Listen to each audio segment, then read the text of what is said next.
Assalamualaikum warahmatullahi wabarakatuh. Perkenalkan, nama saya Indra Mananda dengan NIM C1C021010. Baik, di sini saya akan mempresentasikan materi tentang ilmu keperilakuan dalam perspektif akuntansi. Oke, di sini ada aspek keperilakuan pada akuntansi. Yang pertama adalah akuntansi tentang manusia. Akuntansi adalah tentang manusia. Berdasarkan pemikiran pelaku manusia dan faktor sosial secara jelas, didesain dalam aspek-aspek operasional utama dari seluruh sistem akuntansi. Belum pernah ada sudut pandang semacam itu. Dan para akuntan belum belum pernah mengoperasikan perilaku kepada suatu yang yang bagaimana mereka membuat orang termotivasi, bagaimana mereka menginterpretasikan dan menggunakan informasi akuntansi, dan juga bagaimana sistem akuntansi mereka sesuai dengan kenyataan manusia dan mempengaruhi organisasi.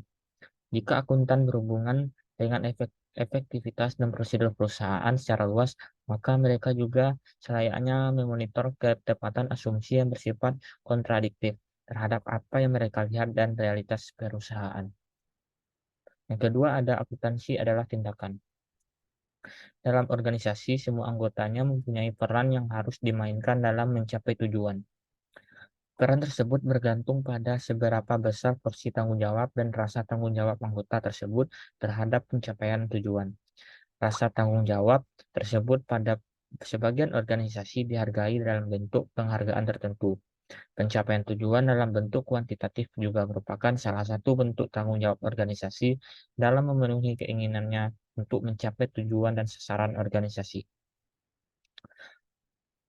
Kemudian ada dimensi akuntansi keperilakuan.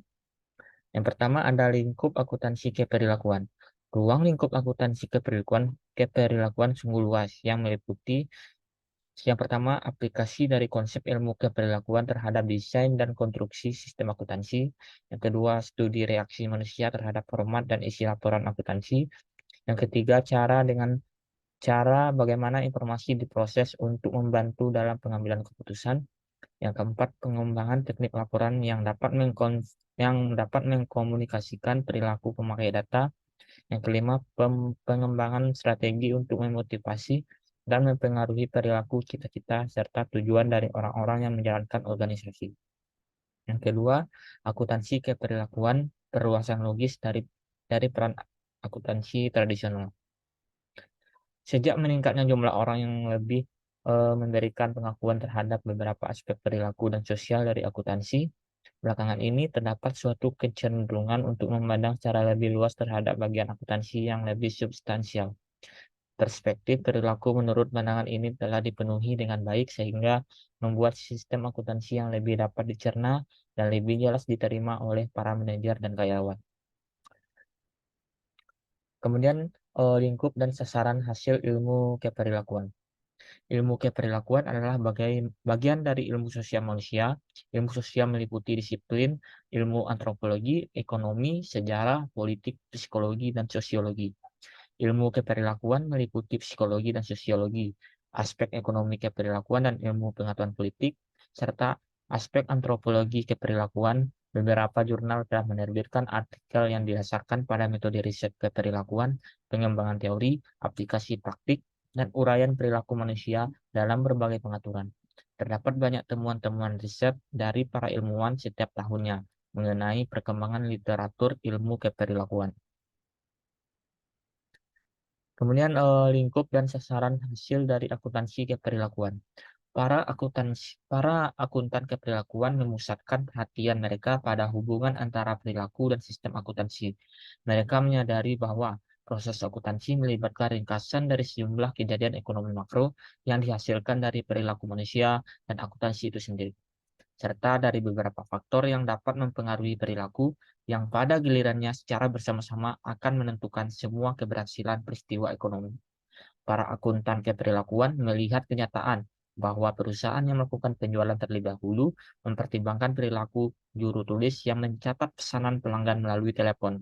Para juru tulis tersebut harus menyadari bahwa tujuan mereka melakukan pekerjaan itu adalah untuk kelangsungan hidup organisasi. Para akuntan keperilakuan juga menyadari bahwa mereka dapat dengan bebas mendesain sistem informasi untuk mempengaruhi motivasi, semangat, dan produktivitas karyawan. Tanggung jawab mereka juga menjangkau keluar pengumpulan dan pengukuran data yang sederhana untuk meliputi persepsi dan penggunaan laporan akuntansi oleh orang lain. Akuntan keperilakuan percaya bahwa tujuan utama laporan akuntansi adalah untuk mempengaruhi perilaku dalam rangka memotivasi tindakan yang diinginkan. Kemudian ada persamaan dan perbedaan ilmu keperilakuan dan akuntansi keperilakuan. Ilmu keperilakuan mempunyai kaitan dengan penjelasan dan prediksi keperilakuan manusia. Akuntansi keperilakuan menghubungkan antara keperilakuan manusia dengan akuntansi. Ilmu keperilakuan merupakan bagian dari ilmu sosial, akuntansi keperilakuan merupakan bagian dari ilmu akuntansi dan pengetahuan keperilakuan. Sedangkan perbedaannya, ilmuwan keperilakuan terlibat dalam riset terhadap aspek-aspek teori motivasi, kepuasan sosial, maupun bentuk sikap. Sementara para akuntan keperilakuan menerapkan unsur-unsur khusus dari riset atau teori tersebut untuk menghasilkan hubungan dengan situasi akuntansi yang ada. Namun, terdapat perbedaan penting di antara keduanya dalam hubungannya dengan sasaran hasil, fokus, pendidikan, keahlian, dan fungsinya masing-masing. Akuntansi adalah suatu profesi dan adalah sangat diinginkan agar para akuntan menjadi terlatih untuk memikirkan tindakan secara profesional. Pelatihan ini berbeda dari pengalaman yang dilihat oleh para ilmuwan. Perspektif berdasarkan perilaku manusia, psikologi, sosiologi, dan psikologi sosial. Nah, di sini psikologi merupakan ilmu pengetahuan yang berusaha untuk mengukur, menjelaskan, dan terkadang untuk mengubah perilaku manusia. Para psikologi memperhatikan, mempelajari, dan berupaya untuk memahami perilaku individual. Sosiologi mempelajari orang-orang dalam hubungannya sesama manusia. Secara spesifik, sosiologi telah memberikan kontribusi yang besar pada perilaku organisasi melalui studi mereka terhadap perilaku kelompok dalam organisasi, terutama organisasi yang formal dan relatif rumit.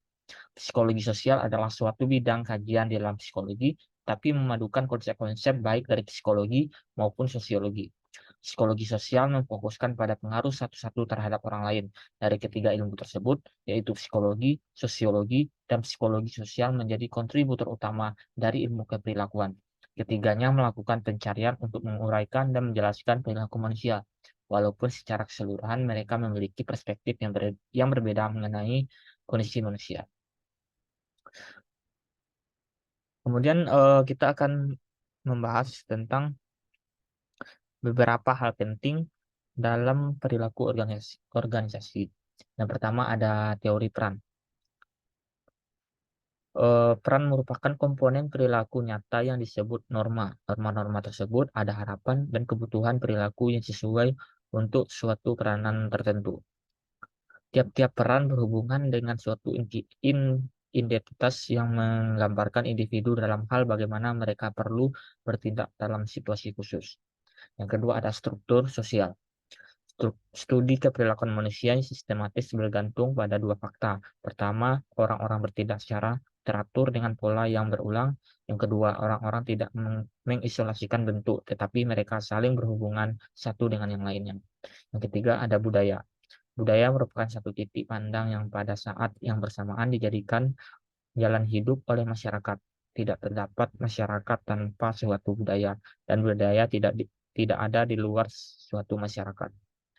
Jika demikian, maka budaya atau jalan hidup meliputi sistem kepercayaan umum yang sesuai dengan harapan gaya perilaku atau pemikiran dan pengetahuan teknis serta menentukan cara melakukan sesuatu. Yang keempat ada komitmen organisasi.